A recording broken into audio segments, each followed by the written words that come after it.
Voice of Maharashtra news के साथ में। और आज हम कलमडोली के अंदर मौजूद है और जिस तरीके से मौलाई मिशन के बाबा जान जो है काफी दिनों के बाद उनसे हम चर्चा करने जा रहे हैं। चर्चा भी कुछ विशेष है और विशेष सवाल जो है हम आज बाबा जान से लेने वाले हैं। बाबा जान, जिस तरीके से कुछ दिन पूर्व जो है मुझे एक जानकारी प्राप्त हुई कि कमेटी फॉर्म करने जा रहे हैं और जो कमेटी होगी वो सूफीज्म को लेकर के होगी, और ऐसी भी जानकारी है कि आपका जो है नॉमिनेशन उस कमेटी के अंदर किया जा रहा है, एक अच्छी खासी पोस्ट के ऊपर किया जा रहा है।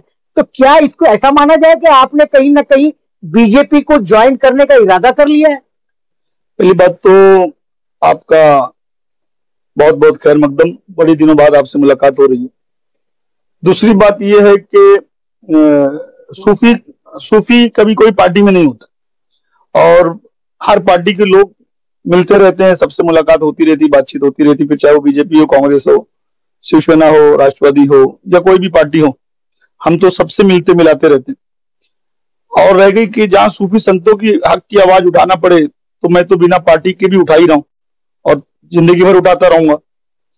बाकी ये जो आप बता रहे हैं कि मैं बीजेपी ज्वाइन करने जा रहा हूं, तो ये एक तरीके से मेरे ऊपर आप या तो ये इल्जाम लगा रहे हैं या तो फिर ये आपकी किसी सोच हो सकती है, या तो आपको जिसने भी बताया है ये बहुत सरासर गलत बताया है कि मैं बीजेपी ज्वाइन करने, ऐसा कोई मेरा इरादा भी नहीं है और आगे भी कभी नहीं होगा। रह गई सूफियों की आवाज उठाने की बात या सच बोलने की बात, तो अल्हम्दुलिल्लाह मैं पूरे हिंदुस्तान में जहां भी रहूंगा आवाज उठाता रहूंगा, क्योंकि मैं काम ही यही कर रहा हूं कि जिससे लोगों को हक पता चले, लोग नाहक से दूर हो जाएं। हमारा मकसद तो आप जानते हैं कि हम अहले बैत के करीब करने वाले लोग हैं, औलिया अल्लाह का सच्चा दीन बताने वाले लोग हैं। गरीब नवाज ने जो दीन दिया हिंदुस्तान में मुसलमानों को, वही दीन हमको लोगों को बताना है। हम मौलवी मुल्ला के दीन से लोगों को बचा रहे हैं, दीन अहले बैत पे लोगों को लेकर आ रहे हैं, हमारा ये मकसद है। और अगर बात सूफियों की बात, तो सूफियों की जहां भी हक की आवाज उठानी पड़ेगी इंशाल्लाह मैं उठाता रहूंगा। तो जब हम सूफीज्म की बात करते हैं और आप मौलवी मुल्ला कह रहे हो, उलमाए दीन की जब हम बात करते हैं तो उलमाए दीन भी वही दर्श देते हैं, एक तरह का दर्श देते हैं और लोगों को जो है एक तरह से एक कम्युनिटी को बांध के रखने की वो बात करते हैं। देखो, पहली बात तो आपके सवाल में ही आपका जवाब आ गया। उलमाओं ने अगर लोगों को बांध के रखा होता तो आज इतने मसलक, इतने फिरके नहीं होते। देवबंदी, जमाती, अहले हदीस, बरेली, फलाना धमाका, ये किसने किया? सूफियों ने किया।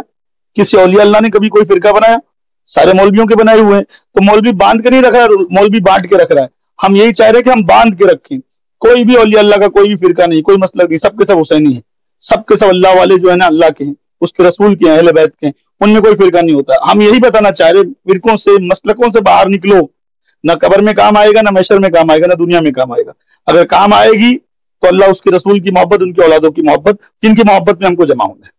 बाबा एक और एक सवाल, कुछ दिन पूर्व जो है पड़ोसी मुल्क पाकिस्तान के अंदर एक कानून नाफिज किया गया है कि अहले बैत की जब हम बात करते हैं तो उसके बाद सूफीज्म की जब हम बात करते हैं अहले बैत की बात होती है, लेकिन वहां पर जो कानून नाफिज किया गया है उसमें यह कहा गया है कि यजीद हो, मरवान हो, इन सारे लोगों को भी आपको बुरा नहीं कहना है। देखो ये है ना, मैं आपको एक चीज बताता हूं, कहीं ना कहीं इनके दिलों में जो अहले बैत की दुश्मनी है, रसूल अल्लाह की औलादों की दुश्मनी, नबी के बच्चों की दुश्मनी, वो कहीं ना कहीं ये जाहिर हो रही है। पहली बात तो आप एक बात ये समझ लो, अब पूरी दुनिया में सोशल मीडिया का वक्त है। सोशल मीडिया पे सारी चीजें अवेलेबल हैं और आप एक हवाला मांगोगे 10 हवाले आ जाते किताबों के, वो भी ओरिजिनल। उससे भी लोगों को दूर किया जा रहा है, ये बोल करके वो यहूदियों का है, इसका है, और खुद मौलाना इस्तेमाल कर रहा है। तो ये कहीं ना कहीं राज खोल रहा है सोशल मीडिया। अब लोगों को पता चल रहा है कि भाई अहले बैत कौन थे, पंजतन पाक कौन थे, उनके साथ क्या हुआ। अब यजीद कौन है? जिसने करबला में इमाम अली मुकाम को कत्ल करवाया, नबी के नवासों को। मरवान कौन है? जिसने अहले बैत अलैहि सलाम को गालियां दी, मौला अली को गालियां दी।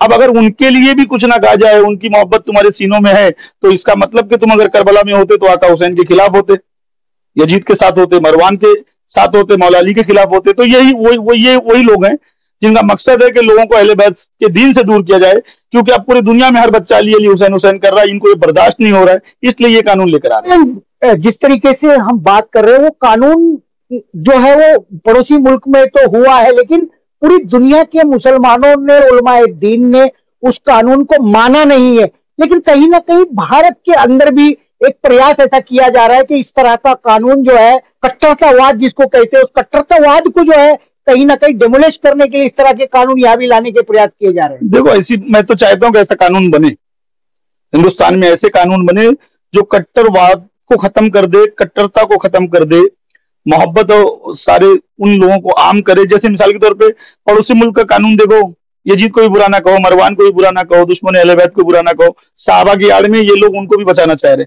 मगर हिंदुस्तान का कानून देखो, जो कि मैं आपको बता दूं एक बात, ये हिंदुस्तान का कानून है। अब आप हिंदुस्तान का कानून देखिए, धारा आईपीसी 153A, 295, 295A, 296 के मुताबिक कोई भी मौलवी, मुफ्ती, हाफिज, कारी, आलिम, कोई संगठन, कोई आदमी आप पर प्रेशर बनाता है जबरदस्ती कि आपको यही दीन मानना है, इसी को फॉलो करना है, तो आप उस पर इस धारा के तहत एफआईआर करिए, 6 महीना उसको जमानत भी नहीं होगी। हिंदुस्तान है, हर आदमी को अपने हिसाब से अपना धर्म निभाने की आजादी है, अपने हिसाब से रहने का और उसको पूरा मौका है। तो ये हमारे मुल्क की महानता कहा जाए, इसकी मोहब्बत कहा जाए कि यहाँ सेकुलरिज्म जो है ना बहुत मजबूत है। हर आदमी अपने हिसाब से अपने दीन को फॉलो कर सकता है, जिसको मानना माने, जिसको नहीं मानना नहीं माने, कोई जबरदस्ती नहीं है। उल्टा हिंदुस्तान में तो कानून है, उसको 6 महीना जमानत नहीं मिलेगी। और ये पड़ोसी मुल्क का कानून देखिए, जबरदस्ती यजीद को मनवा रहे हैं, मरवान को मनवा रहे हैं। तो हम यही चाह रहे हैं। और मैं तो एक बात बोलता हूँ कि मोदी गवर्नमेंट, अब मैं बोलूंगा तो आप बोलोगे फिर आप इसका मतलब जॉइंट ही कर रहे हो। मोदी गवर्नमेंट ने बहुत से काम अच्छे किए, आप उसको ना नहीं बोल सकते, बहुत सारे काम अच्छे किए हैं। मगर ये नहीं कि अब मुझको कल ये कह दो कि मैं मोदी का मानने वाला हूं, नहीं। अगर कांग्रेस भी कुछ काम अच्छे करेगी तो हम उसकी तारीफ करेंगे, कोई भी पार्टी के कोई काम अच्छे करेंगे तो हम उसकी तारीफ करेंगे। मोदी की गवर्नमेंट ने भी बहुत सारे काम अच्छे किए, इस बीजेपी गवर्नमेंट में बहुत सारे काम अच्छे हुए और आगे भी होंगे, ये मुझको उम्मीद है।